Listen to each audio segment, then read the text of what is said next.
दोस्तों, क्या आपने कभी सोचा है कि ब्रह्मांड के इस विशाल चक्र को कौन संभालता है? कौन है जो न्याय का प्रहरी बनकर अधर्म को मिटाने के लिए स्वयं विनाशकारी स्वरूप धारण करता है? तो आज की इस कथा में हम आपको परिचित कराने वाले हैं भगवान शिव के सबसे उग्र और जागृत स्वरूप से, भगवान काल भैरव। यह केवल एक स्वरूप ही नहीं था, बल्कि समय, शक्ति और सत्य का प्रतीक भी होता है। तो आज की इस वीडियो में अंत तक जरूर बने रहे, और अगर वीडियो पसंद आती है तो वीडियो को लाइक जरूर कर देना और चैनल को सब्सक्राइब तो अवश्य कर देना। क्या आप जानते हैं कि उनकी उत्पत्ति केवल एक झगड़े की वजह से हुई थी? आपको कभी यकीन होगा कि एक झगड़े को सुलझाने के लिए उन्होंने एक नया स्वरूप को धारण किया, तो वो झगड़ा स्वयं ब्रह्मा और भगवान विष्णु जैसे देवताओं के बीच में हुआ था। तब आप समझ ही सकते हैं कि भगवान शिव को तो आना ही पड़ेगा। और जब अहंकार ने सीमा पार कर दी तो प्रकट होकर भगवान शिव ने काल भैरव का स्वरूप धारण किया, जो अधर्म को मिटाने और ब्रह्मांड का संतुलन बनाए रखने के लिए अवतरित हुए थे। जैसा कि मैंने आपको पहले ही बताया, भगवान काल भैरव भगवान शिव का एक उग्र रूप है। ऐसा बताया जाता है कि भगवान काल भैरव को कलयुग के जागृत देवता भी माना जाता है। उसके साथ ही साथ कितना अधिक शक्तिशाली है भगवान शिव का यह काल भैरव रूप, शिव पुराण में उनकी यह ब्रह्म हत्या एवं उत्पत्ति का वृतांत बड़े ही विस्तार से बताया गया है। शिव महापुराण के श्रीशत रुद्र संहिता अध्याय 8 में भैरव की उत्पत्ति का संपूर्ण विवरण हमें मिलता है। उसके अनुसार भगवान शिव के परम भक्त परम स्वरूप भैरव जी हैं और उनकी उत्पत्ति की कथा बड़ी आनंदमय है।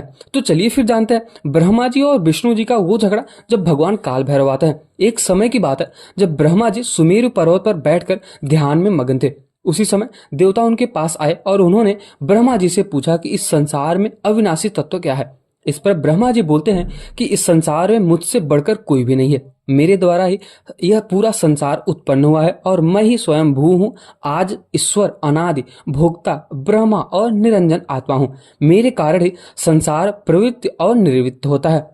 ब्रह्मा जी के इस वचनों को सुनकर वहां पे जितने भी लोग थे सब वहां पे बैठे हुए थे। उसके साथ ही साथ श्री हरि को बहुत ही बुरा लगा, मतलब वहां पे जो भगवान विष्णु जी है वहां पे वो बैठे थे और उनको बहुत बुरा लगा कि, और ब्रह्मा जी से बोलते हैं कि तुम किस प्रकार अपनी स्वयं की प्रशंसा कर रहे हो, क्योंकि मेरी आज्ञा के फलस्वरूप तुम इस सृष्टि के रचयिता हो। तो कुछ इस प्रकार ब्रह्मा जी और विष्णु जी के बीच में आपस में लड़ाई हो गई। तब उन्होंने अपने को सिद्ध करने के लिए और उच्च करने के लिए वेदों का स्मरण किया।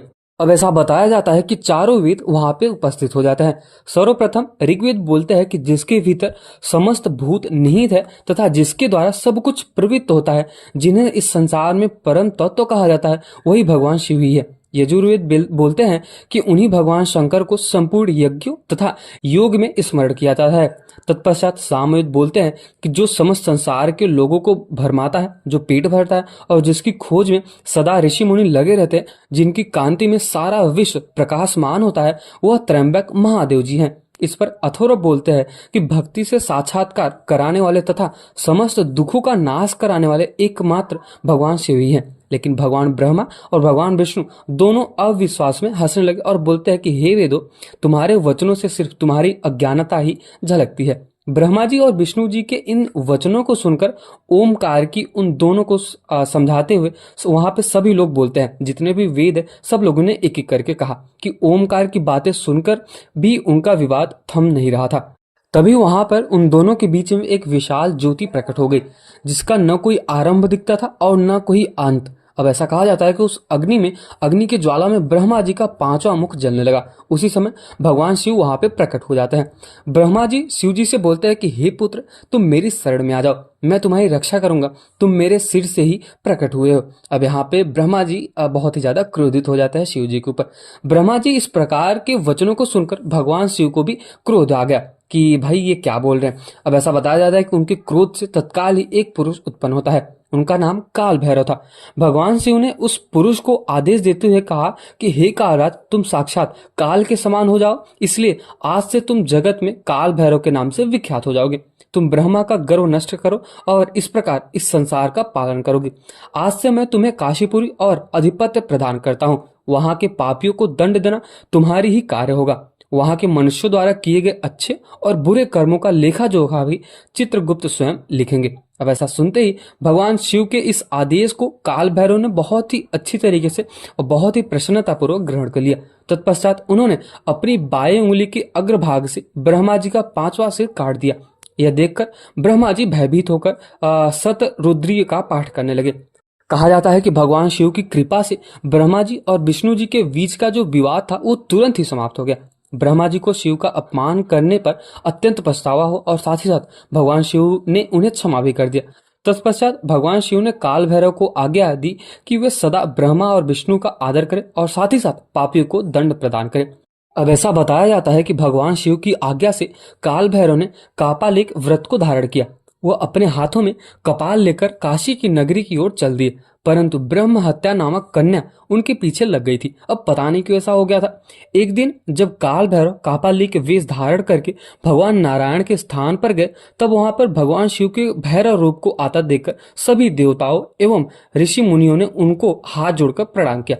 और इसके साथ ही साथ भगवान विष्णु ने भी देवी लक्ष्मी के सामने ही काल भैरव महिमा मंडल का स्वरूप किया और उनको महिमा बताया कि भगवान शिव के काल भैरव के रूप हैं। परंतु काल भैरव को इस प्रकार भिक्षा मांगते देख भगवान विष्णु ने इसका तात्पर्य पूछा कि पूछते हैं कि हे काल भैरव जी, आप बताइए। हे नारायण, तब वहां पे जो काल भैरव वो बोलते हैं कि हे नारायण, मैंने ब्रह्मा जी का 5वां सिर काट दिया था, इसलिए उस पाप का पश्चाताप करने हेतु मैं यहाँ पे भटक रहा हूँ।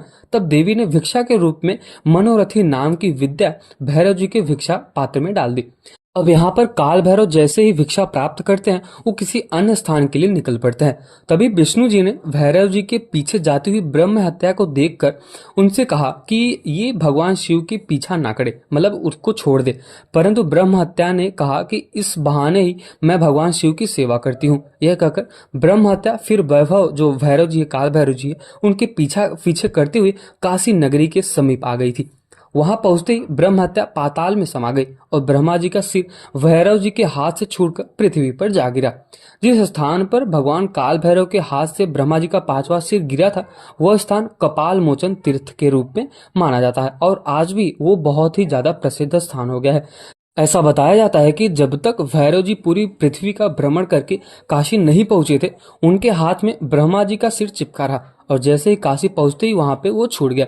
इसलिए काशी नगरी को पाप नासिनी भी कहा जाता है। तो अगर आपको भी कभी मौका मिले कि भगवान शिव का दर्शन करने के लिए, वो भी काशी नगरी में, तो आप जरूर जाइएगा, क्योंकि वहां पे जाने से जितने भी पाप है वो सब कुछ नष्ट हो जाता है। और ऐसा भी कहा जाता है कि वहां पे एक ऐसा 4 रास्ता जैसा है जहां पे चारों द्वार खुलते हैं, धर्म, अर्थ, काम और मोक्ष। अगर आप, मतलब ऐसा बताया जाता है कि अगर आप पूर्व दिशा की ओर जाएंगे तो आप धर्म की ओर जाएंगे जहां पे भगवान शिव का मंदिर है। उसके साथ ही साथ धर्म के बाद जो अर्थ आता है, अर्थ के बाद जाएंगे तो वहां पे अलग द्वार आता है। काम के बाद जाएंगे तो वहां पे एक अलग सा, मतलब होता है जब जो मस्ती करने लोग जाते हैं वहां पे।